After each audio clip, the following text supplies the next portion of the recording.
છેલ્લા 5-6 વર્ષથી કમ્પ્યુટર અને આઈટી બ્રાન્ચની સુપ્રીમસીનો હવે એન્ડ આવી રહ્યો હોય એવું દેખાઈ રહ્યું છે. ચોઇસ ફિલિંગ અને નવા પ્રથમ રાઉન્ડના અલોટમેન્ટ પછી વિદ્યાર્થીઓનો ઝુકાવ બધી જ કોર બ્રાન્ચો જેવી કે ઈસી, ઇલેક્ટ્રિકલ, મિકેનિકલ, આઈસી આ બાજુ સ્ટુડન્ટનો ઝુકાવ વધી રહ્યો છે.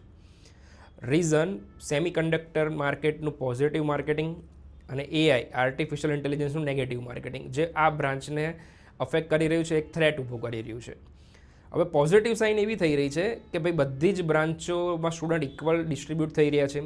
પહેલાંનો માહોલ એવો હતો કે મિકેનિકલ જ્યારે અપ હતું ત્યારે મોટાભાગના સ્ટુડન્ટ મિકેનિકલ બાજુ વળતા હતા. એના પછી કમ્પ્યુટર આઈટીનો ટ્રેન્ડ આવ્યો તો મોટાભાગના સ્ટુડન્ટ કમ્પ્યુટર આઈટીમાં વળી ગયા, જેના લીધે ઓવર ઇન્ફ્લેશન થઈ ગયું અને જોબમાં અને બધે આ વસ્તુએ નેગેટિવ ઇફેક્ટ થઈ રહી હતી. હવે શું થાય છે કે સ્ટુડન્ટ બધે ડિસ્ટ્રીબ્યુટ થઈ રહ્યા છે. ડિસ્ટ્રીબ્યુટ થઈ રહ્યા છે તો બધી બ્રાન્ચમાં ઇક્વલ ઓપોર્ચ્યુનિટી ક્રિએટ થશે. માર્કેટમાં બધી જ એન્જિનિયરિંગ બ્રાન્ચોની બઝ રહેશે અને આ સ્ટુડન્ટ માટે એક સારા જ સાઇન છે. ઓકે, એન્જિનિયરિંગ માટે એક સારા સાઇન છે. તો આ ટ્રેન્ડને બહુ પોઝિટિવલી લેવું જેથી બધાને ઇક્વલ ઓપોર્ચ્યુનિટી મળી રહે અને મેઇન વસ્તુ છે કે આપણે તૈયારી કરતા રહીએ એટલે જેથી આપણે કોઈ પણ બ્રાન્ચમાં હોય આપણને એક પોઝિટિવ સ્ટાર્ટ મળે.